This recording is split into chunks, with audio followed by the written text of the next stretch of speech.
দিনাজপুরের হিলিতে বেড়েছে দেশি পেঁয়াজের দাম। এই বিষয়ে কথা বলতে আমাদের সাথে যুক্ত হচ্ছেন আমাদের সহকর্মী সামিউল ইসলাম আরিফ।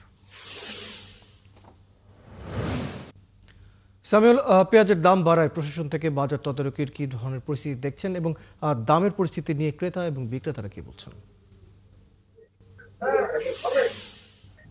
রয়েল, ধন্যবাদ। আপনি যেটা বলছিলেন যে আসলে হিলিতে কিন্তু বর্তমানে পেঁয়াজের দাম অস্থির অবস্থায়।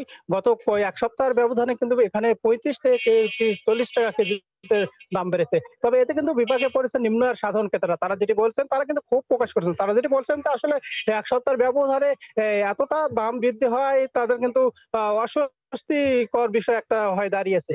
তবে আমি এ বিষয়ে বিক্রেতাদের সঙ্গে কথা বলেছি। খুচরা বিক্রেতারা আমাকে যেটা জানিয়েছেন যে তারা প্রতিদিনই আড়তদার কাছ থেকে কিন্তু পেঁয়াজ কিনে প্রতিদিন কিন্তু বিক্রি করে।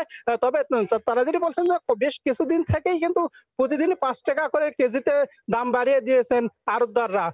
এই কারণে কিন্তু সপ্তাহের ব্যবধানে ৪০ টাকা কেজিতে দাম বেড়েছে। তবে আমি এ বিষয়ে আড়তদারের সঙ্গে কথা বলতে গিয়েছিলাম। তিনি আমার সঙ্গে ক্যামেরার সামনে কথা বলতে রাজি হননি।